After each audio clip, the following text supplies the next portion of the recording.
Assalamualaikum warahmatullahi wabarakatuh. Video kali ini akan menampilkan bukti karya berupa praktik baik di komunitas belajar SDN 2 Ciwiru dengan tema Mengapa Refleksi Penting. Selamat menyaksikan.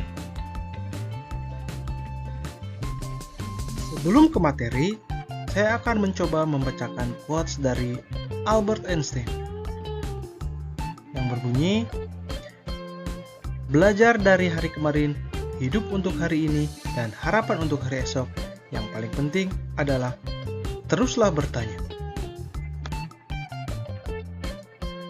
Definisi refleksi adalah proses berpikir kritis dan analitis yang dilakukan seseorang untuk menilai pengalaman atau kegiatan yang telah dilakukan.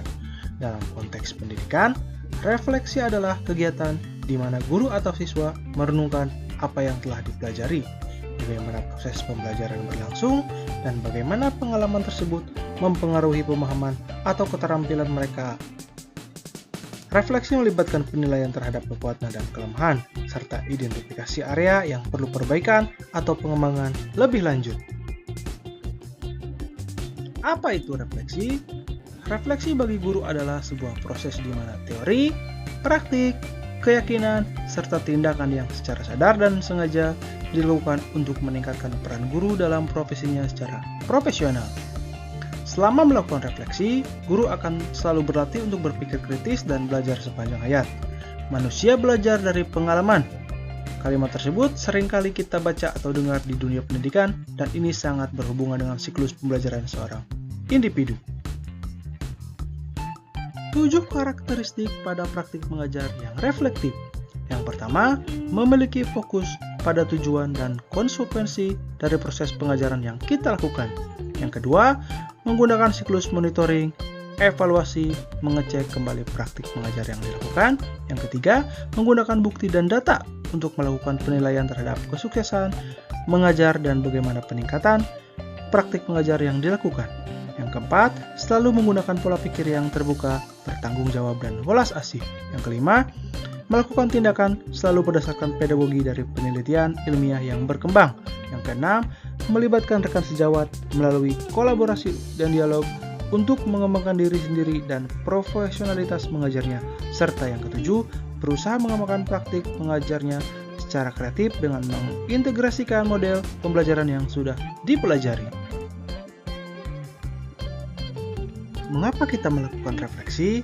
Refleksi sebetulnya sudah sering kita lakukan dalam kehidupan sehari-hari.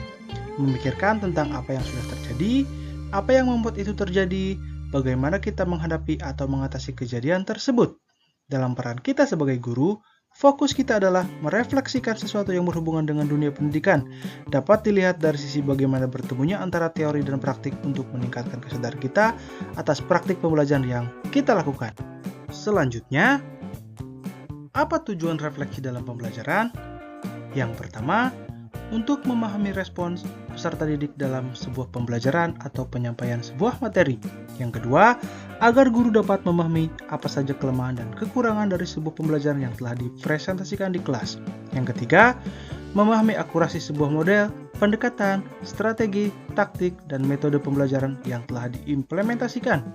Serta yang terakhir, memahami apa saja keperluan dan kemauan dari peserta didik secara detail. Hal ini berfungsi agar guru bisa membuat pembelajaran yang lebih efektif dalam kesempatan selanjutnya.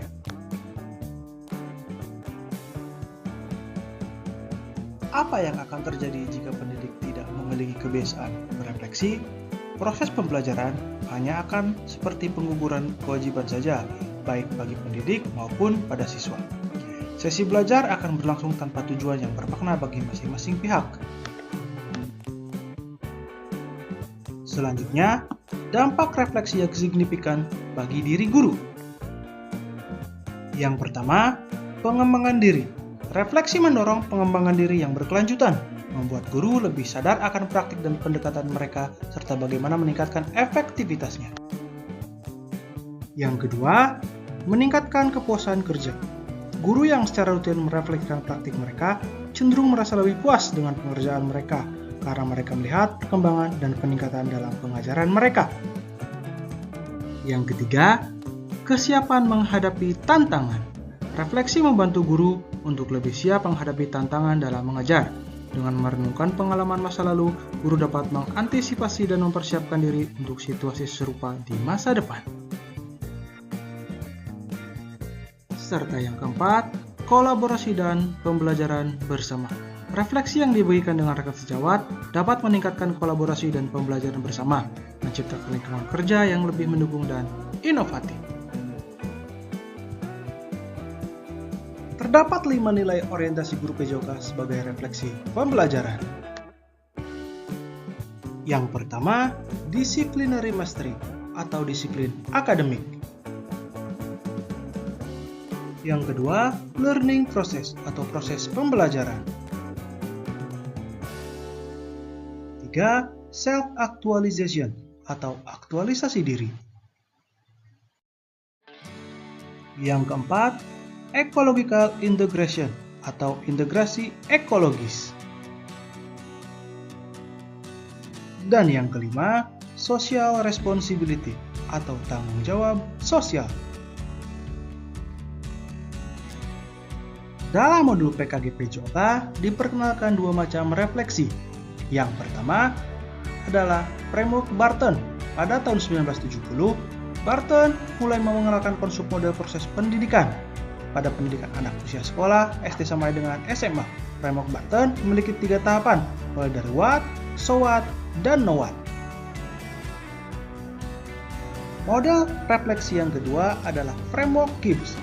Graham Gibbs adalah tokoh pendidikan yang terkenal dengan bukunya yang berjudul Learning by Doing. Pada frameworknya, Gibbs mengenalkan 6 tahapan, mulai dari deskripsi, perasaan, evaluasi, analisis, konklusi, dan rencana tindak lanjut. Melakukan refleksi pembelajaran memiliki tantangan tersendiri, baik bagi pendidik maupun peserta didik. Bagi pendidik, salah satu tantangan utama adalah kesulitan dalam mengevaluasi efektivitas metode yang telah diterapkan, terutama ketika hasil pembelajaran tidak segera terlihat. Selain itu, pendidik seringkali merasa kesulitan untuk menerima kritik atas strategi yang digunakan, yang mungkin menghambat proses perbaikan.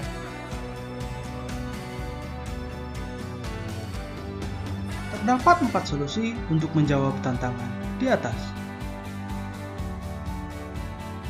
Yang pertama, penggunaan alat refleksi yang terstruktur. Pendidik dapat menggunakan alat refleksi yang terstruktur, seperti rubrik atau panduan pernyataan reflektif, untuk membantu mereka dan peserta didik dalam mengevaluasi proses pembelajaran secara sistematis. Hal ini dapat memudahkan identifikasi area yang perlu ditingkatkan dan meminimalisir subjektivitas. Yang kedua, penerapan jurnal reflektif.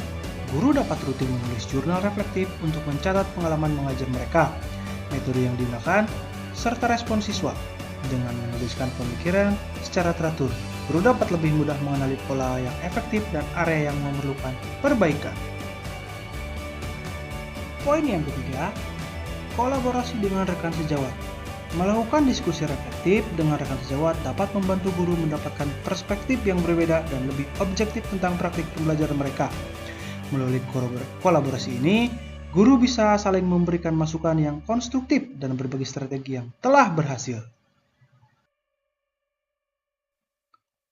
Hal yang bisa dilakukan untuk mengatasi tantangan adalah mengikuti pelatihan dan pengembangan profesional.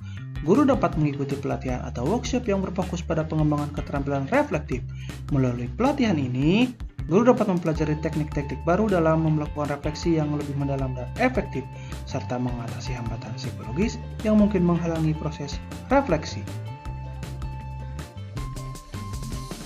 Berikut disampaikan referensi yang digunakan untuk membuat praktik baik ini. Selanjutnya, lembar pernyataan peserta PKG PJOK yang telah ditandatangani oleh kepala sekolah. Selanjutnya, saya lampirkan dokumen pendukung, dokumentasi kegiatan, serta umpan balik dari rekan sejawat.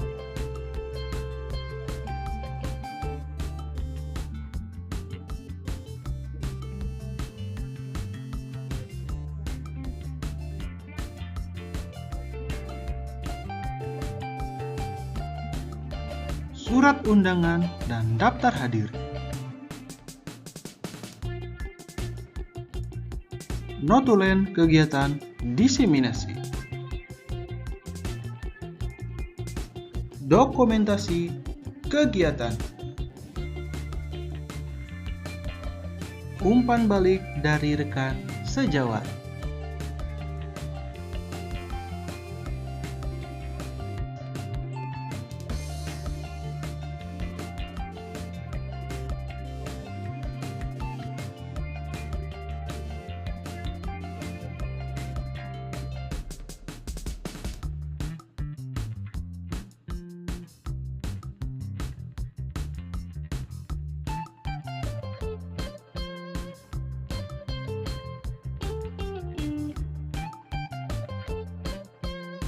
Terima kasih sudah menonton. Wassalamualaikum warahmatullahi wabarakatuh. BBGP Jabar juara. PKGP Joka Jaya Jaya Jaya.